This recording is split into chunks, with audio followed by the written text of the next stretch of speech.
आज का वीडियो है वर्ग 10वीं का गणित का ऑब्जेक्टिव क्वेश्चन आज हम लोग हल करेंगे। टोटल क्वेश्चन 100 हल करेंगे। और बिहार बोर्ड कितना क्वेश्चन पूछता है मैथ में? 100 क्वेश्चन पूछता है, यानी जिसमें से हमें केवल 50 क्वेश्चन को ही उत्तर देना पड़ता है ना। तो याद रखिएगा 100 क्वेश्चन आपको रहेगा, लेकिन आपको आंसर देना है केवल 50 गो के।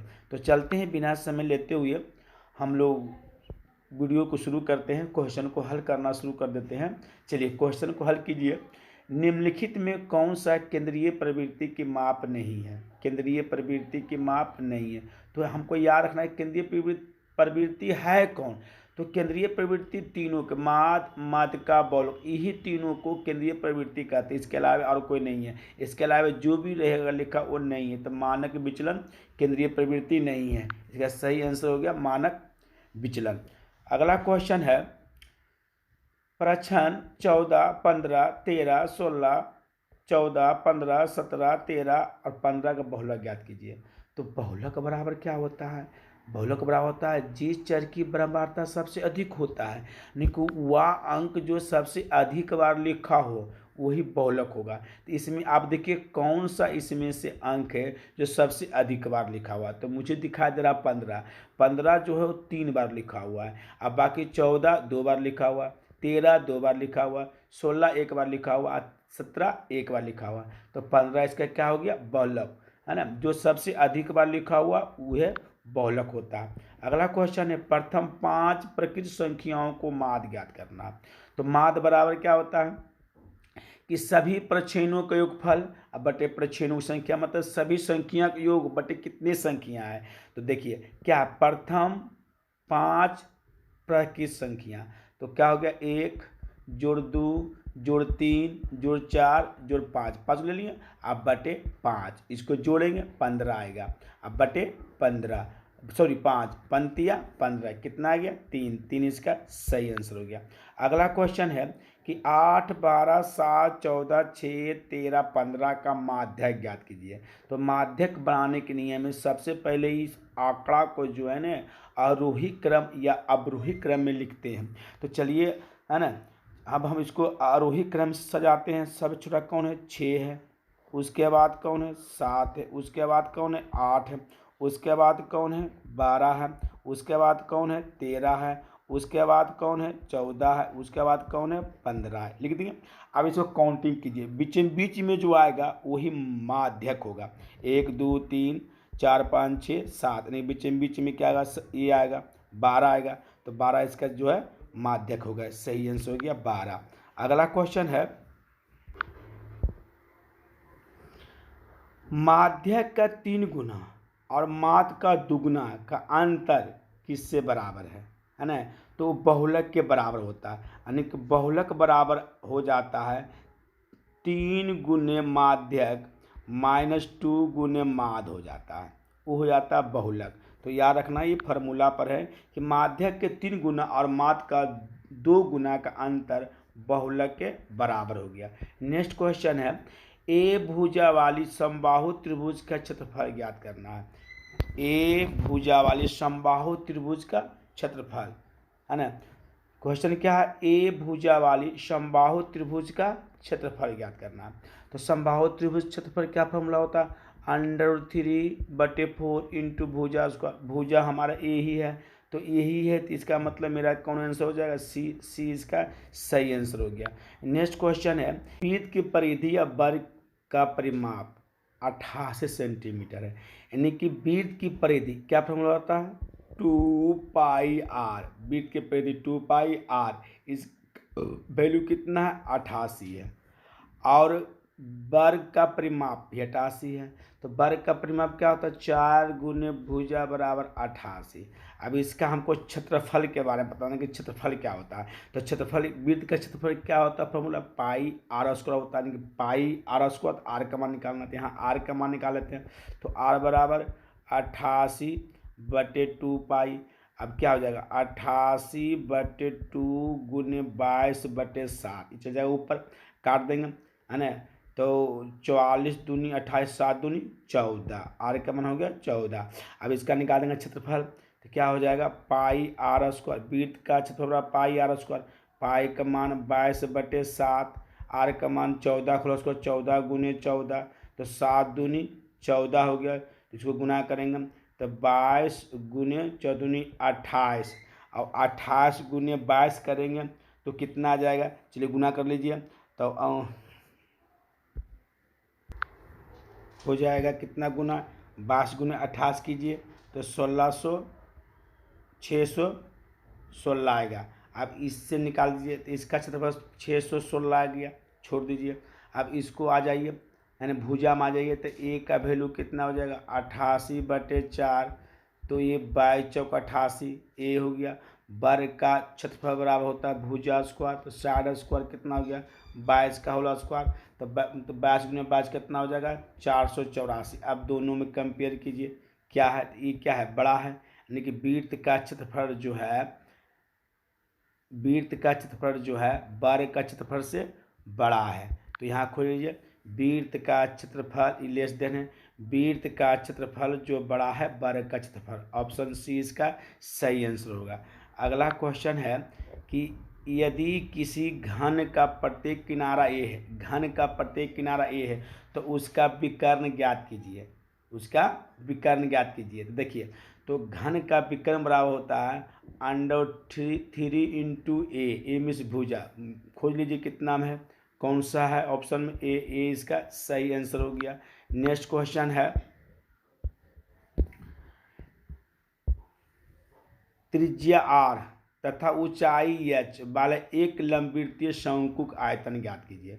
तो शंकुक आयतन का फॉर्मूला होता है 1/3 पाई आर स्क्वायर एच, तो 1/3 पाई आर का मान कितना है कैपिटल आर है, आर स्क्वायर, एच का मान क्या है कैपिटल एच है।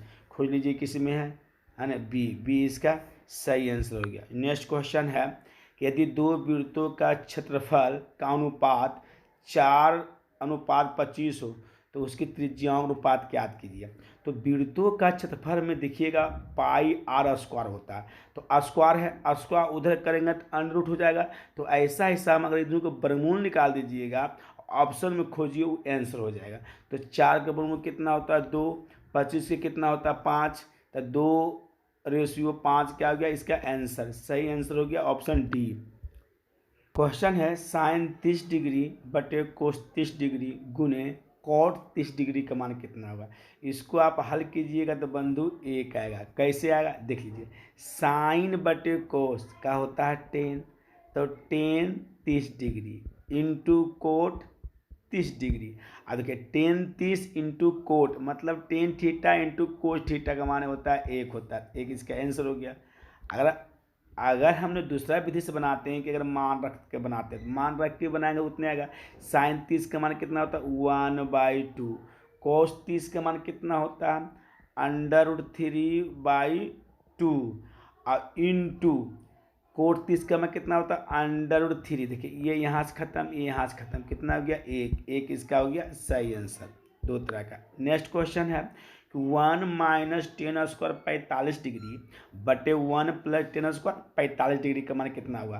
तो देखिए इसको मान रख के बनाएंगे तो 1 - 10 45 के मान 1, तो 1 का होल स्क्वायर बटे कितना हो गया 1 + 1 का होल स्क्वायर हो गया, तो 1 का होल स्क्वायर 1 होल स्क्वायर 1 और 1 + 1 2, 1 में से गया 0/2 और 0/2 के मतलब हो जाता है 0, यानी क्या हो जाता है 0, तो साइन 0 का मान होता है 0, साइन 0 डिग्री इसका सही आंसर हो गया। नेक्स्ट क्वेश्चन बिंदु 7 10 किस पाद में।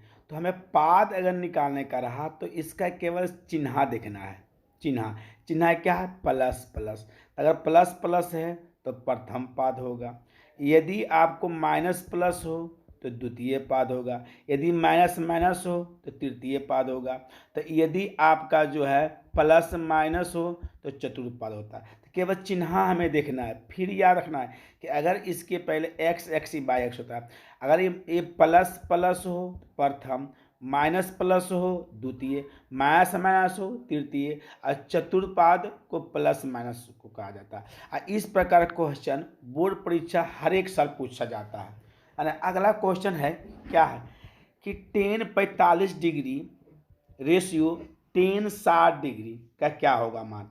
तो देखिए टेन 45 का मान क्या होता है 1, और टेन 60 का मान कितना होता है √3 होता है। मतलब रेशियो हो गया 1:√3, हमारा सही आंसर ऑप्शन सी हो गया। नेक्स्ट क्वेश्चन है एक्स एक्स पर स्थित किसी बिंदु का निर्देशांक का रूप होगा एक्स एक्स। तो x का वैल्यू रहेगा y0 रहेगा, एक्स एक्स पर होगा। देखिए एक्स एक्स पर है, ये y एक्स पर है ना। ये कौन है एक्स एक्स पर है, x0 एक्स एक्स पर है। नेक्स्ट क्वेश्चन है एक छड़ की लंबाई उसकी छाया का अनुपात 1:3 है, तो सूर्य का उन्नयन कोण ज्ञात कीजिए। देखिए एक छड़ है, आई छड़ की छाया है ना। तो छड़ कितना है 1 है, ये कितना है √3 है, तो इसका उन्नयन कोण ज्ञात कीजिए। तो लगा दीजिए टेन थीटा बराबर, तो लंब बटे आधार 1/√3। तो थीटा टेन थीटा किसका मान जो होता है 1/√3 होता है, तो 30 डिग्री। थीटा बराबर 30 डिग्री इसका सही आंसर हो जाएगा option A. Next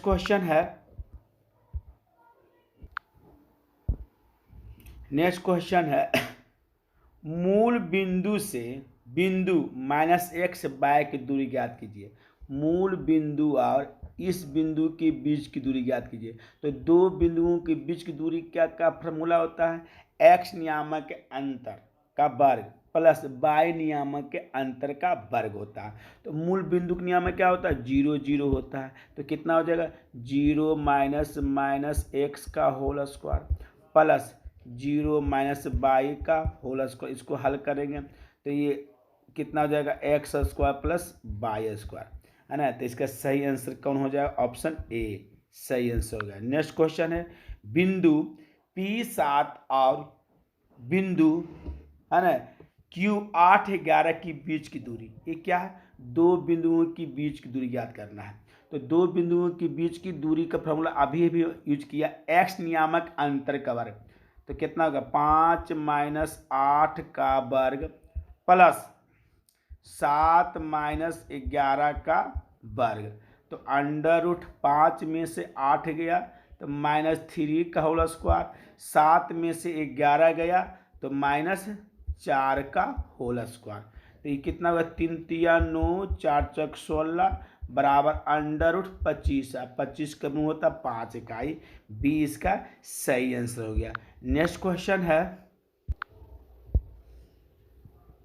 Rekha y बराबर 4 का आलेख निम्न में से किस बिंदु से होकर गुजरेगी। देखिए y बराबर 4 है तो इधर जो रहेगा 4 उससे गुजरेगा। तो ऑप्शन बी है, तो इसका आंसर हो गया। यही रहता है x, तो इधर देखते हैं तो y बराबर 4 है तो 4 इसमें, तो बी इसका सही आंसर होगा। मूल बिंदु के निर्देशांक होता है, तो मूल बिंदु का निर्देशांक 0 0 होता है। यह क्वेश्चन हर एक साल पूछा जाता है। नेक्स्ट क्वेश्चन है निम्नलिखित में से कौन सी सबसे छोटी प्राकृतिक संख्या है। सबसे छोटी प्राकृतिक संख्या 1 है ना। अब कहिएगा एक छोटा तो 0 0 छोटा -1, तो ये प्राकृतिक संख्या नहीं है, क्योंकि गिनती की संख्या को प्राकृतिक संख्या कहा जाता है। तो गिनती शुरू होता है 1 से, तो 1 इसका क्या हो गया सबसे छोटी प्राकृतिक संख्या। इसका सही आंसर ऑप्शन सी हो गया। निम्नलिखित में कौन सा प्रमेय संख्या है। प्रमेय संख्या देखिए ध्यान दीजिएगा, इस प्रकार क्वेश्चन को प्रमेय संख्या निकालने कह दिया तो आपको ध्यान देना है ना कि यदि कोई अंक अंडर रूट में हो और उसका वर्गमूल पूरा निकल जाए तो प्रमेय होगा। अगर पूरा वर्गमूल नहीं निकलेगा ना तो वो अप्रमेय संख्या होता है। देखिए 25 का वर्गमूल निकलता है 5 होता है, तो ये क्या हो गया प्रमेय संख्या होगा। तो ऑप्शन ए इसका सही आंसर हो जाएगा। क्वेश्चन है निम्नलिखित में कौन सी अप्रमेय संख्या है। अब देखिए इसके पहले वाले में क्या था प्रमेय संख्या चुनने का था, अब क्या है अप्रमेय संख्या है। तो उसका अपोजिट कि जिसका वर्गमूल नहीं निकलता है ओ हो गया अपरमेय संख्या हो गया, है ना। तो देखिए 16 निकल रहा है, 3 के निकलता है लेकिन 27 के नहीं निकलता है वर्गमूल, तो ऑप्शन सी इसका सही जवाब हो गया। अब कहिए कि 5 की भी निकलता है और ये 5 के निकलता है लेकिन गुना के रूप में है, तो √5 गुने √5 क्या होता है 5, ये परमेय संख्या हो गया, ये तो परमेय संख्या है ही है, तो ऑप्शन सी इसका सही आंसर हो गया। अगला क्वेश्चन है, यदि पी और क्यू दो अभाज्य संख्या है तो उनका मासा क्या होगा। तो याद रखिएगा कि दो अभाज्य संख्या का मासा हमेशा जो है ना 1 आता है ना। अगला वीडियो भी मेरा इस पर थोड़ा सा बना हुआ वीडियो बना हुआ, मैंने इसमें हल किया था, उसमें मैंने बतलाया था कि यदि अगर क्वेश्चन पूछ दिया जाए कि दो सम संख्या का मासा कितना होगा, तो दो सम संख्या का मासा हमेशा 2 होता है। दो विषम संख्या का मासा कितना होता है 1 होता है ना।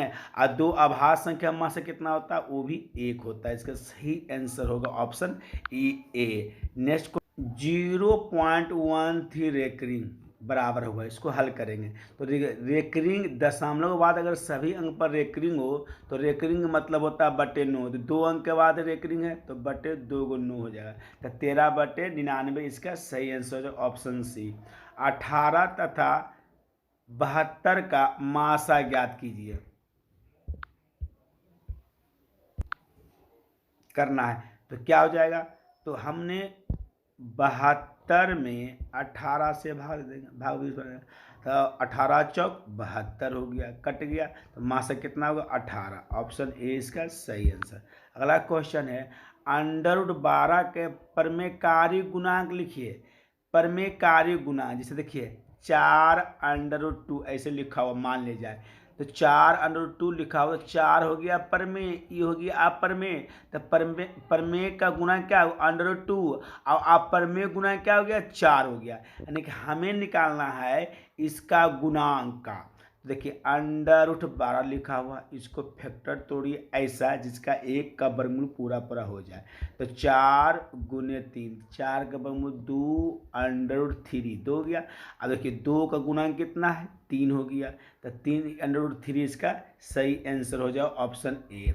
नेक्स्ट क्वेश्चन है जो कि यदि p एक धनात्मक पूर्णांक है तो धनात्मक सम पूर्णांक के रूप में होगा, इसमें कौन सा जो है सम पूर्णांक के रूप में होगा। तो देखिए कोई भी धनात्मक पूर्णांक संख्या में अगर 2 गुना कर दिया जाए तो हमेशा सम होता है, तो 2p इसका सही आंसर होगा। नेक्स्ट क्वेश्चन है कि निम्नलिखित में किसका दशमलव प्रसार शांत होता है, किसको इसको विस्तार करने पर शांत होगा। तो याद रखना है शांत उसी को होता है जिसका हर का गुणनखंड, जो भी हर है उसका हम फैक्टर तोड़ेंगे, उसका गुणनखंड 2 और 5 के रूप में रहेगा तो वही शांत होगा, अगर नहीं है तो अशांत हो जाएगा। तो यहाँ चेक करते हैं, ई तो नहीं होगा, ए भी नहीं होगा, अब हो गया 45, तो 9 × 5 = 45 होता है, तो 9 कितना 3 में ऐड नहीं हुआ, इसका ऑप्शन डी इसका सही आंसर हो गया। नेक्स्ट क्वेश्चन है, निम्नलिखित में किसका दशमलव प्रसार अशांत होता है। अब इसमें कौन सा अशांत है ना, तो ये आपको अशांत है ना, ये क्या है अशांत, इस तरह से चेक कर सकते हैं, तो ये भी आपको चेक हो जाएगा। नेक्स्ट क्वेश्चन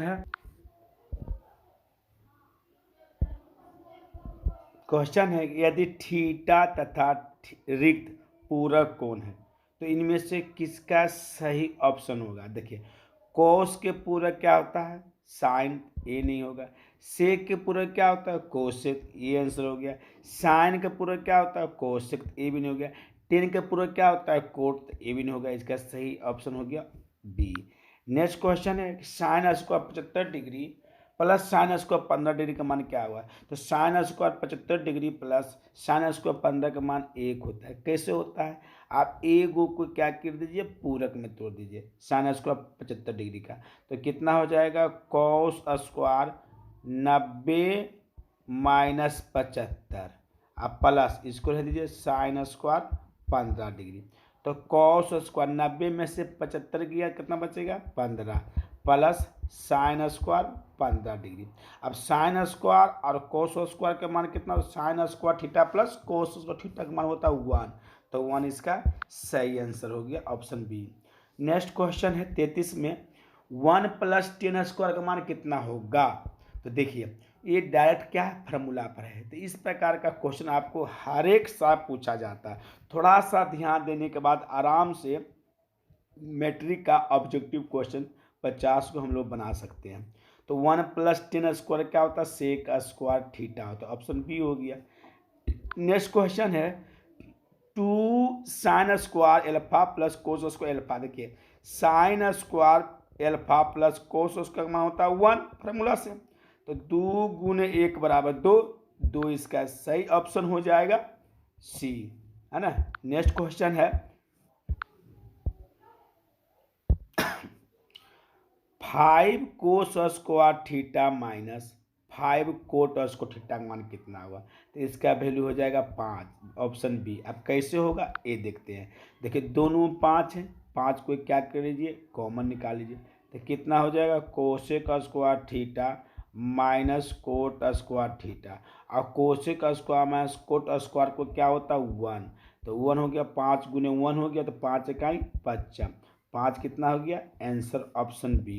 नेक्स्ट क्वेश्चन है कि यदि 3 अल्फा और 180 तो कॉस एल्फा के मान ज्ञात कीजिए। तो बहुत सिंपल सा हिसाब, इससे क्या कीजिए, एल्फा का मान निकाल लीजिए।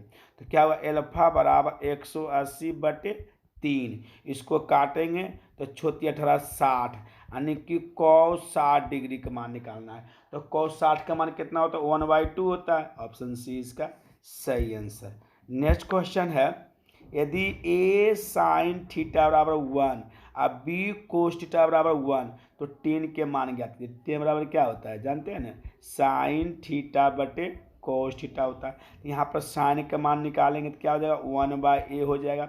यहाँ पर साइन का मान निकालेंगे क्या हो जाएगा, 1/b होगा। अब यहाँ पर मान रखेंगे, साइन के वैल्यू 1/a, इसका मान 1/b, इसको हल करेंगे 1 क्या हो जाएगा, b/a, इसका सही आंसर ऑप्शन बी होगा।